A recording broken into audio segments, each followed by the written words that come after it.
বন্ধুরা, সামনে রমজান মাস, তাই এখনই এই জুসটা আপনি শিখে রাখেন। ইফতারে এটা খেলে আপনি সারাদিনের ক্লান্তি একেবারে দূর হয়ে যাবে।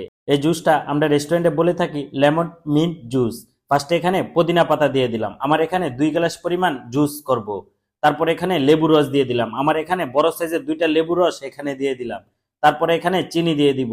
চিনিটা আপনাদের পরিমাণ অনুযায়ী আপনারা দিতে পারেন। তারপরে এখানে 1 টি স্পুন বিট লবণ দিয়ে দিলাম। বিট লবণটা অবশ্যই আপনারা একটু দেওয়ার চেষ্টা করবেন, তাহলে টেস্টটা খুবই ভালো আসে। এখন অল্প একটু লবণ দিয়ে দিলাম, লবণটা 1 চিমটি দিয়েছি। তারপরে এখানে আইস দিয়ে দিলাম। আইসটা দেওয়ার পরে এখন আমি পানি দিয়ে দিব। অল্প পরিমাণ পানিটা দেওয়ার চেষ্টা করব। তারপরে এখানে খুবই ভালো করে ব্লেন্ডার করে নিব। আর ব্লেন্ডার করার সময় একটু অনেকক্ষণ ধরে ব্লেন্ডারটা করার চেষ্টা করবেন। আমার সম্পূর্ণ ব্লেন্ডারটা হয়ে গেছে, এখন আমি ছেঁকে নিব। আপনারা সবসময় চেষ্টা করবেন এই জুসটা খুবই ভালো করে ছেঁকে নেওয়ার জন্য। আমরাও কিন্তু রেস্টুরেন্টে খুবই ভালো করে ছেঁকে নিই, তারপরে কাস্টমারদের জন্য দিয়ে থাকি। আর এই জুসটা খুবই হেলদি একটা জুস, আপনারা ছেলে বাসায় খুবই সহজে তৈরি করে খেতে পারেন। ভিডিওটা ভালো লাগলে অবশ্যই একটু লাইক কমেন্ট শেয়ার করে দিবেন।